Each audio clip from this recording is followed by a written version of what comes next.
Hello, this is Stephen Nojiri and this is another Tada Genji tradition video. Actually, this video it's another Fukushima Ryu video because it's going to be talking about Nojiri teachings. But more specifically, it's to address some very specific topics. And if you look at your screen, that's what we're going to talk about. So in this video, I'm going to clear up some timeline issues regarding the Nojiri clan. While I do this, I will also clear up some data regarding the historical figure Nojiri Kazutoshi, as there is a lot of incorrect and or misunderstood data surrounding him that I'm seeing repeated in many books and even in some random internet posts. So this video will also open up a discussion to the concepts of wisdom or intuition, its relationship to Mushin, beyond the need for concepts, by specifically bringing up the idea of innate knowledge. And then from this video, as we begin discussing direct perception or innate knowledge, it'll get into these other concepts. But we'll start here in this video. Finally, I'm going to try to attempt to make this video shorter and more to the point than usual, but no promises. So the first thing that I want to state is clearing up a factoid about Nojiri Kazutoshi. In most Japanese history books, he's briefly mentioned in relation to his son Kumazawa Banzan. Now, as many of you who read my books and follow my videos, you know that the Nojiri family and the Kumazawa family are very closely related to each other. And so Nojiri Kazutoshi, one of Nojiri Kazutoshi's sons is Kumazawa Banzan. He becomes a relatively famous Ronin scholar. And this is why Nojiri Kazutoshi is mentioned in some Japanese history books, but they make a mistake. They usually say that he is an Owarimono, a man from Owari, but Kazutoshi is not actually from Owari. Nojiri Kazutoshi's father, Nojiri Shigemasa, had already left the Owari area and the Kyoto-Osaka area before Kazutoshi was born. Shigemasa, like most other Nojiri at the time, had relocated to western Japan. Most Nojiri had gone into the Chugoku region, which is Izumo and Hiroshima. Shigemasa appears to have followed their lead because Shigemasa goes into this area prior to 1590. Kazutoshi was born out west in 1590. So Shigemasa and his wife are living out west in the 1590s when he is born. Because he's born out in the Okayama area, which is right on the edge of the Chugoku region. He's out in that Chugoku, western Okayama area. Shigemasa's out there, and Kazutoshi is born out there. So Kazutoshi is not an Owarimono. Now, before I go on, I do need to clarify this point because I am guilty of being wrong about some information that got into an old book of mine. In my book, Sacred Conspiracy, it's misprinted. It's an error that the Nojiri traveled to Hiroshima with Fukushima Masanori. This is not correct. The Kumazawa traveled to Hiroshima with Fukushima Masanori. The confusion here is because the Nojiri and the Kumazawa families are super interwoven at this time. But the Nojiri are out in the Chugoku region. It is the Kumazawa who are still in Owari and go with Fukushima Masanori out to the Chugoku region. There's actually a very awesome story that spans about 50 years involving the Nojiri and the Chugoku region between like the years of 1550 and 1600, or you can say 1560s to like the 1619s. There's a really awesome story here. However, I kind of want to wait to publish it into its own book or make really top-notch videos about it. My videos right now are pretty low quality. I know this. They're pretty low quality.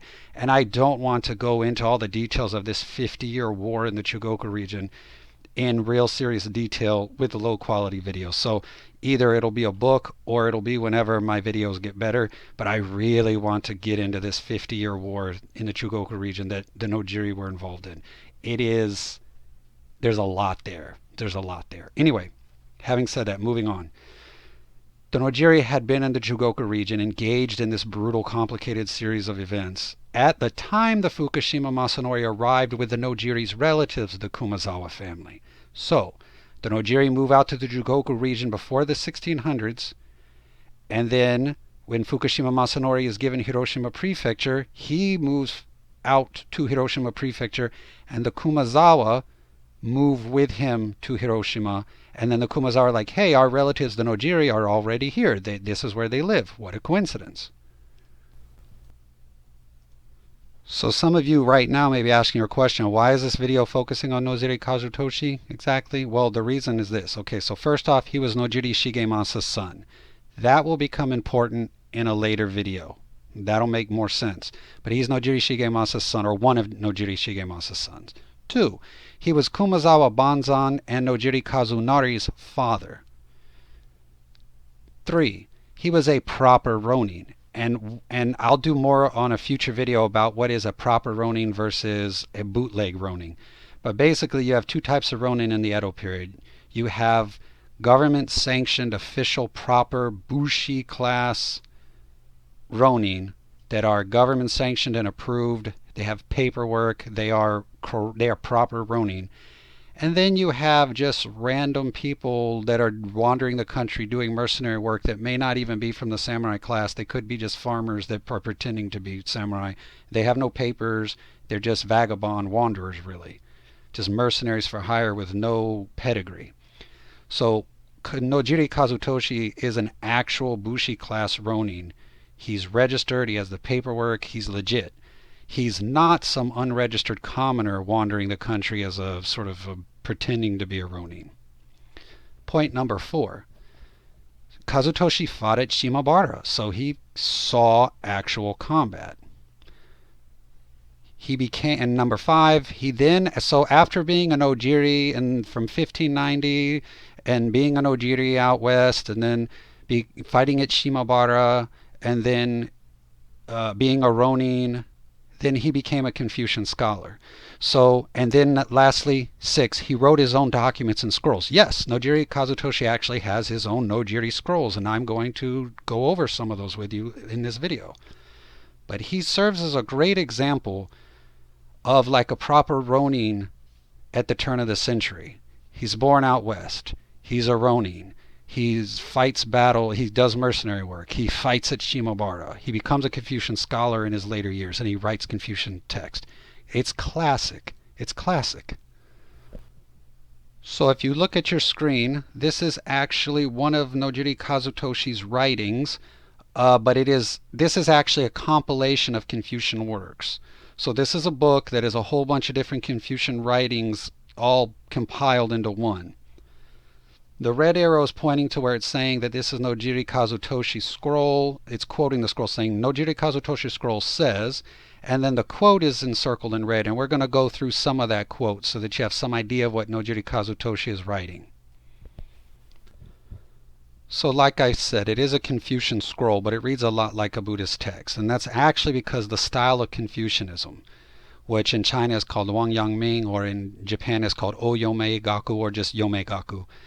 It centers heavily around the concept of what's called innate knowing or intuition. And the way that this is defined in the O-yomei Gaku school is almost identical to what Buddhism calls spontaneous wisdom or Buddha nature's omniscience.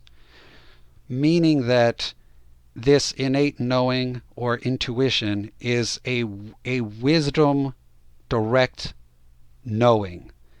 It's beyond the need of any concepts. So you have a samsaric mind. So in Buddhism, you have the samsaric mind, or in Confucianism, you have the worldly mind.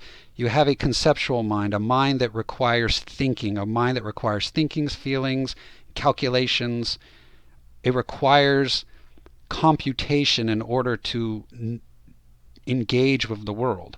This is a direct know. So innate knowing is the direct perception of reality. It's wisdom, this spontaneous wisdom. It's knowing things without having to think about it. You just have the wisdom. You just know.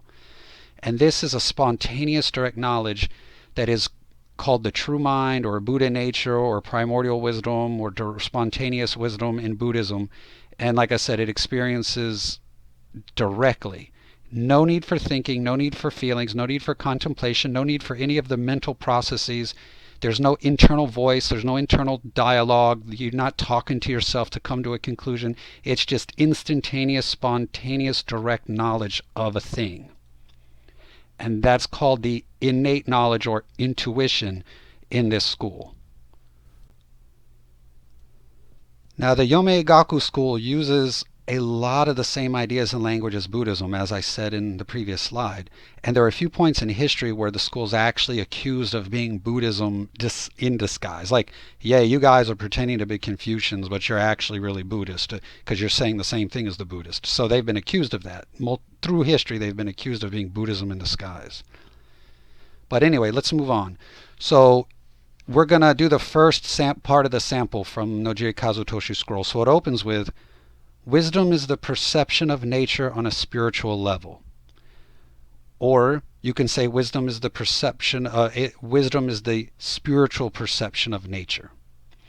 The mind or heart relies on this intention. So in this case, wisdom is the innate knowing.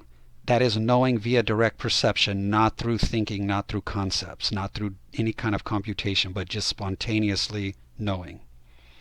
Spiritual perception here is perception on a deep, profound level. So perception beyond the conceptual mind, right?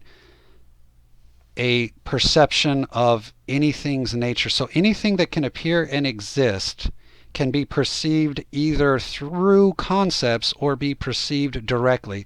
So wisdom is seeing things directly. Innate knowledge is a direct perception of the truth of things without the need for concepts to bridge any gaps. And then the next part is your heart or your mind is your consciousness. Your consciousness and intention here is this focus or this wisdom. So this wisdom is the intention. So you can say wisdom is the direct perception of truth without the need for any mental calculations or mental processes. The consciousness relies on this wisdom. And this wisdom becomes the focus or the meaning or the view, the understanding of this system. So now I need to go back to the Fukushima Ryu scroll of refining intention. This kanji, this term, intention, it's the same term or kanji used by another Nojiri in the Fukushima Ryu scroll of refining intention. So this is a word you need to learn, intention. And you need to understand that intention here is used by the Buddhists and the Confucians, specifically the O-yomei Gaku Confucians, in the same way. This idea of intention had already been in the Nojiri Clan members' teachings and things. So the Nojiri already had this concept of the intention, which is why it appears in the scroll of refining intention. This is already there. And this may be why many Nojiri and Kumazawas got along with and involved with the O-yomei Gaku school. Because this idea of primordial wisdom or the spontaneous wisdom, the direct perception wisdom, or intention was already in the Nojiri's teachings. So when they saw that it was in the O-yomei Gaku, it was just a natural fit. So on one level, intention means your view and your understanding that propels and determines your motion. That view must be refined and returned to its natural primordial state. But remember, that view is the doorway to the actual thing itself. The intention is the innate knowledge or the direct perception. So when we say scroll of refining intention, what it means is the scroll at the beginning, it means the scroll of refining your view of the innate knowledge or your view of the primordial wisdom. But it also means the scroll of refining the innate knowledge itself, or your experience of the innate knowledge, or refining your experience of the direct perception. So you have to be able to read it on the level 1 and level 2. So to continue, this innate knowing, wisdom is the innate nature, with this a particular kanji, the innate nature of the natural constitution or the natural formation. Now, the reason I put the kanji there is because oftentimes these two terms are simply just translated as nature, and that would make no sense because it would read, this innate knowledge is the nature of nature. So that's why I've put the kanji here, and I've tried to use more precise terms. This innate knowing, this wisdom, is the innate nature of the natural constitution. So you exist in this world, you manifest in this world, right? But your manifestation has a nature. What is that nature? So your natural display, how you naturally appear in the world, is that second kanji. That display's nature is the first kanji. And what is that nature is the innate knowing or the wisdom. So this means that the innate knowing or the spontaneous wisdom is the true nature of one's being. One's primordial face is that of direct wisdom beyond the need of thinking and feeling. It just knows via direct experience. It's not sullied by the concepts or chains of thoughts. The next line reads, "It follows no patterns and does not chase after the things of the world." And this really just straight up cuts to the chase. The innate knowledge is not based on any concept or worldly patterns. It is not a worldly thing. It is a transcendental thing. So it is therefore not based on any worldly pattern. It is not bound to any worldly pattern. It is primordial wisdom. It is innate knowing. It is free of boundaries and free of limitations posed by conceptual thinking. The next line is pretty straightforward. It says it is free of all desires. That one's pretty straightforward. Since the innate knowledge of primordial wisdom is free of samsaric bondage and is therefore it's beyond desires, right? Desires cling and bind to the samsaric mind, or the samsaric self is bound by desire. But the primordial nature is beyond samsaric mind or beyond samsaric self. Therefore, it's free of all desires. Desires can't bind it. The next line says, when it is still, it is vast and impartial, like a mirror in the sky. Or, alternate translation, when it is still, it is vast and impartial, like a mirror reflecting the sky. The line is a little unclear if it's supposed to be a mirror in the sky or a mirror reflecting the sky. I'll leave that up to you to decide which one makes more sense, but ultimately it means the same thing. It has the innate knowledge has the capacity to see or experience anything and everything.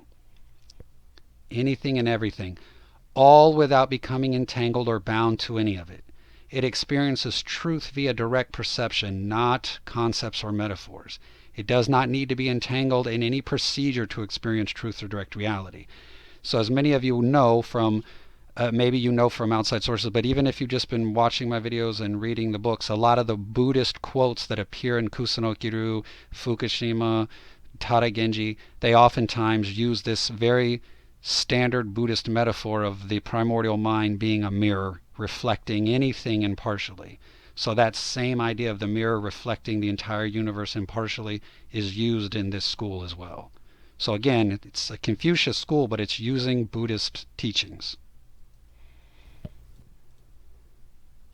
And we'll end this on this part. This line is, when it, the innate knowledge, moves, it brings all things into balance. Or another way to say it is, when the innate knowledge manifests and displays activity, it manages all things in perfect equanimity. Now, this has to be clarified, because when you say it may bring all things into balance, you may have an idea that things are allocated different values and there's this massive calculation in the universe to balance it out as if it's weights and measures. That is not the correct way to understand it. That's why the alternate translation of manages all things in equanimity is a little better, because the key point, there's two key points here. One, that the innate knowledge can be both still and moving. Well, it's free. It's not limited to either one or the other. It's free to be still or free to move. That's the first thing. That's the first point. But the point of equanimity is that it balances all things in equanimity, meaning it doesn't become entangled in anything. So equanimity here doesn't mean a massive calculation system balancing 5 pounds here to 15 pounds here to 10 pounds there, moving weights and numbers back and forth. That calculation aspect is wrong. Calculating numbers like that would be a samsaric conceptual chain of thoughts. This is the ability to engage without having to assign those calculations to things, being able to actually balance the world or engage in all things in equanimity while still maintaining that spontaneous wisdom or that direct knowing that is beyond conceptual thinking, which means then in that case that equanimity engages in all things with equal results, which is not entangled with anything. So in other words, it's always the wisdom mind, never the samsaric mind, meaning that whether it is still or moving, it accomplishes what it seeks to accomplish, whatever it's accomplishing is accomplished without becoming entangled or bound to anything, because it holds all things equally with an impartial reflection. So let that sink in for a minute. Everything is engaged with impartially. Everything is equally impartially engaged with. That's what it means to balance all things. And that brings this video to an end. It wasn't as short as I was planning, but it also wasn't as long as it could have been. So this video hopefully cleared up Nojiri Kazutoshi's biography a little bit and introduced the concepts of O-yomei Gaku Confucianism, the concept of innate knowledge, which is a Confucian school concept, but it is parallel. It is essentially the same as the primordial wisdom or direct perception of truth from Buddhism. Like I said, the closeness or similarity of innate knowledge to Buddhism. So when you're reading Buddhism or you're reading the O-yomei Gaku School, very, very similar. Very, very similar. So Nojiri family members that are Buddhist can get along with Nojiri family members that are O-yomei Gaku because they're teaching very, very similar things. There's no real reason to fight at family dinners, right? So also, hopefully, this helps you understand the concept of refining intention from the Fukushima Ryu better. So refining the intention is not just correcting a worldly view. Yes, it starts with correcting your view of ninjutsu. Sure. You have to start fundamentally. So fundamentally, refining intention means correcting and refining your view of ninjutsu. Sure. But it is meant to expand beyond that into refining your view of the spiritual, and then that goes further into refining your experience of the innate knowledge, or refining your experience of primordial wisdom, refining your experience of direct perception.